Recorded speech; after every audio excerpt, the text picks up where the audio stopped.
et inimesed arvavad, et homoseksuaalseid inimesi on väga vähe. Et see on üks väga väike grupp, kuskil elab mingisugust oma elu ja me ei puutu nendega kokku. Teine arusaam, mis väga sageli läbi jookseb meedias näiteks ja üldse suheldes inimestega, on see, et homoseksuaalsetel inimestel on väga palju partnereid. Nad vahetavad tihti partnereid ja et see justkui on neid rohkem kui heteroseksuaalsetel inimestel. Ja kuigi mul ei ole mingisugust statistikat varrukast võtta, siis ma arvan, et see ei ole üldse nii üheülbaline ja et homoseksuaalsete inimeste hulgas on samamoodi väga pikki suhteid, inimesi, kes elavad koos terve elu, kasvatavad koos lapsi, ehitavad maja koos. Mitte nii tihedasti kohatav väärarusaam, kuid see just äärmiselt ebameeldiv väärarusaam on see, et lesbipaar on selline fantaasiaallikas heteromehele ja need küll õnneks üksikud juhtumid, kui minu ja minu elukaaslase juurde näiteks on kuskil heteropaaris näiteks või mingis sellises kohas astunud heteroseksuaalne mees ja meie vastu elavat huvi üles näidanud, on olnud väga ebameeldivad ja reeglina lõpevad sellega, et me peame ära minema sellest kohast.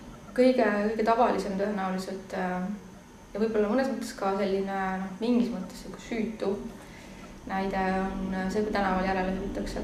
Et sa lähed näiteks oma elukaaslasega, kõnnid käest kinni, oletame, siis mingid poisikesed näiteks hüüavad, et lesbarid lähevad või midagi sellist, et sa oled tähelepanu äratanud kelleski ja see nii-öelda tuuakse esile. See on ebameeldiv loomulikult, aga reeglina sellele ei järgne mingisugust, see ei too kaasa ohutunnet reeglina, selline järele hüüdmine.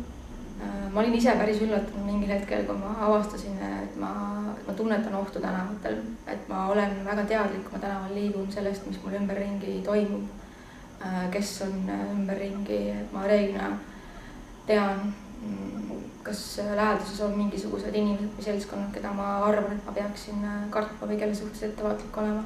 Et see on vale arvamus nagu lesbidel ei ole ohtlikke olukordi. Et kindlasti geimeestel on väga palju hullem ja nad kindlasti kogevad palju rohkem füüsilist vägivalda. Ma ei kahtle selles üldse ja ma ei ole siiamaani näinud Tallinnas mitte ühtegi geimeeste paari käest kinni kõndimas. Ehk siis ma arvan, et see on väga selge näide sellest, et lesbipaarid käivad küll niimoodi.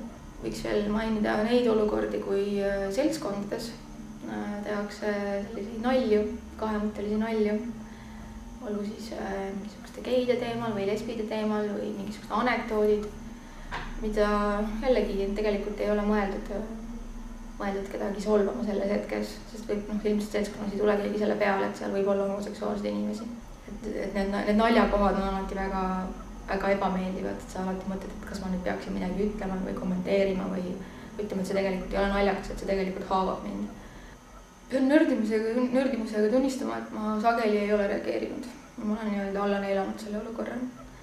Ja ega siin ei olegi mõtet endale mingi vabandusi otsida, eks see on rohkem selline lihtsalt kehva olukorra vältimine. Selles mõttes, et ma ei soovi lihtsalt seda, mis sellele järgneks.